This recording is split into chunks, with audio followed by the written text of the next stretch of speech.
Most businesses don't fail because of bad products. They fail because their business model expires.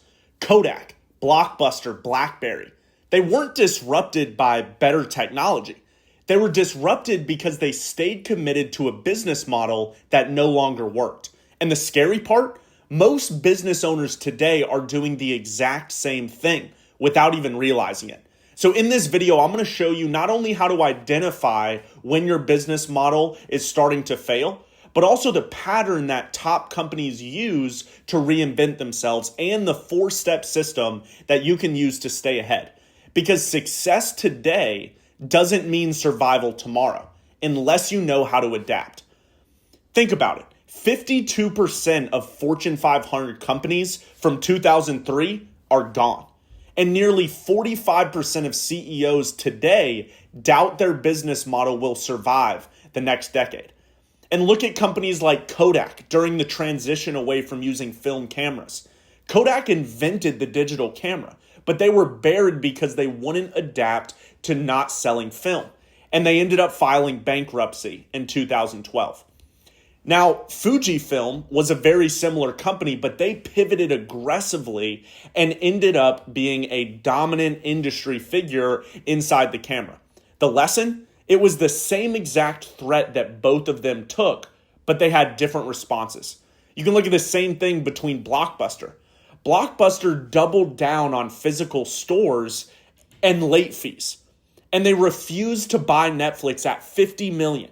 Blockbuster had a chance to buy Netflix at $50 million and refused.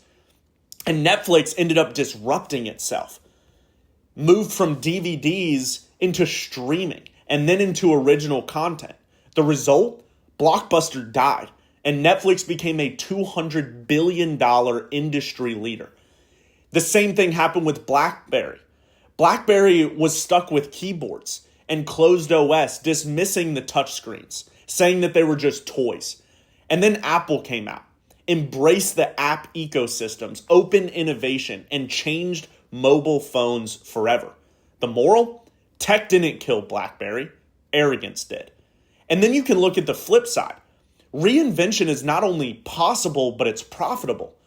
Lego was this close to bankruptcy, to the world's most powerful brand by simplifying, innovating, and listening to their customers.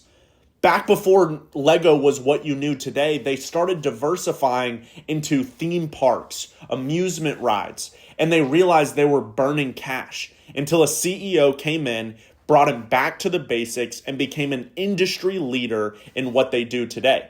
Netflix, they pivoted from DVDs into streaming platforms, then into original content, constantly evolving.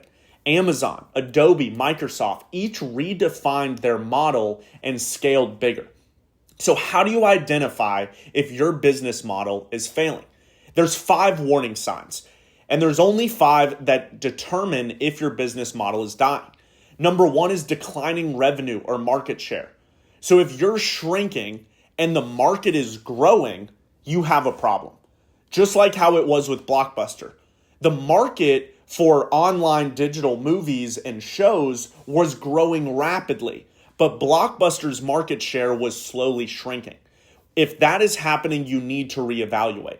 Number 2 is customer churn, retention issues, apathy, or complaints. If you're getting a ton of churn, and these are customers that have been with you for a long time, if you're getting those people to cancel, you have a problem and you need to reevaluate. Number 3, disruptive competitors. New models outperforming yours. Now, a lot of top business leaders will say you don't need to look at your competition, stay focused on what you're doing. And that's true to an extent. But if you're in a big time industry, you have to be aware of new technology. Maybe don't spend all your time studying your competitors, but you have to be aware of new technology, especially in today's day and age. So understand when disruptive competitors come to market. Number 4, innovation stagnation. We've always done it this way. That is the death of more companies than anything else. Well, we've always done it this way. If you start saying that to yourself and expect a different result, then you are dying in the market share. So you have to be willing to adapt. Same thing that happened with Kodak.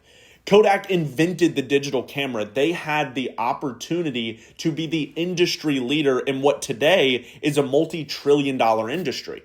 But they were so stubborn that they didn't want to get rid of the film sales. Their whole business model relied on selling a camera once and making reoccurring revenue by selling the film the cameras needed to take pictures. But when the whole digital revolution happened, they got absolutely crushed because nobody wanted to buy film anymore. Number 5, consumer behavior shifts. Ignoring obvious customer trends. If you're getting questions all the time about a certain trend and you're just ignoring it thinking, oh, it's going to go away, then you are in for a rude awakening when that takes off. Think about BlackBerry. BlackBerry literally laughed off Apple saying that the touchscreen was a toy. It wasn't a camera, or it wasn't a phone. Now you look at it today and Apple is a billion, I think it's $trillion industry right now and $trillion company. And BlackBerry laughed it off saying that it wasn't relevant. Don't be that person. Don't be so arrogant to think that your business will survive through anything, because it won't. Now, for the 4-step framework, this is how you can actually adapt to change and see massive growth in your company, similar to businesses like Lego or Amazon or Apple. Number 1 is you have to scan for change. Always ask yourself, what's next? I see so many founders and talk to people that don't ask the simple question, what's next? What's evolving? Especially in today's day and age with AI coming out, nobody really knows what's next. It could be huge. But if you're so stuck in your ways saying that, oh, AI is not going to replace my business, AI is not going to do this, blah, blah, blah, blah, blah, well, then you're in for a rude awakening. You have to be willing to adapt and grow and detect the shifts early. So you have to understand your industry that you operate to a T, because that's how you scan for detections. And that's how you find what you need to pivot to. Number 2, foster innovation culture. This is very, very important. You have to go the reward risk. You have to reward your employees, your workers, your business partners with taking these risks. You have to encourage experimentation. There's so many people that build a culture of do the same thing, go to work, 9 to 5, do this job over and over and over again, and they lack that ability in the culture to actually adapt. Because you have to ask yourself this question. If BlackBerry decided to start creating a touchscreen phone, would their culture and employees even be able to do it? Because they were so stuck in their ways of doing things the exact same way. So you have to ask yourself the question, and you have to build the culture of experimentation and innovation. Don't be afraid to take risks. Number 3, pivot boldly. Kill old cash cows before the market does, because the market is always the great decider. It will always determine what is bad for your company and what is good for your company. So you have to be able to identify it faster. Same thing that happened with Kodak, or same thing that even happened with Lego. But Lego made the correct pivot. Like I said in the beginning, they started investing into amusement parks and rides and all these things that wasn't the core product of what they blew up with. And then a CEO came in and cut all of those old cash cows that were costing too much. They had too much overhead. And at that point, Lego became a dominant figure. They started partnering with different movies and different brands and started creating Lego back to where it was when it originally grew. Number 4, you always have to keep reinventing. Make change a part of the company DNA. Because if change and innovation is not a part of your core values of the company, then you are never going to grow. It's only a matter of time before you file bankruptcy. And it's as simple as that. Blockbuster was dominant. Kodak was dominant. But they were just too stubborn. They didn't keep reinventing. And ultimately, companies that were worth billions went bankrupt. So if you don't cannibalize your product, someone else will. You always have to ask your question, what can I take away from this and still be more efficient, if not more efficient? You always have to be shredding things off, going back to the core product.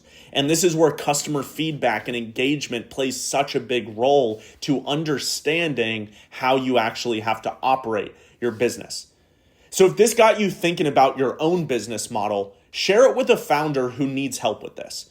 Because every entrepreneur, every founder, every business owner needs to understand these trends and study the history and the rhythms of what's gone on. You can even take it very recently with the 2020 dropshipping boom. Everyone and their mothers were doing dropshipping, and now it's slowly died off. So what's next? How are you going to adapt? Where's your company going to be in 10, 15, 20 years? Are you going to stay the same, or are you going to adapt and become an industry leader? That's a question only you can answer. So as always, like, comment, subscribe. I'm not here to sell you a course or some $50,000 mastermind, just simply giving advice based on what I've learned and worked for me. So hit the subscribe button and we will see you in the next video.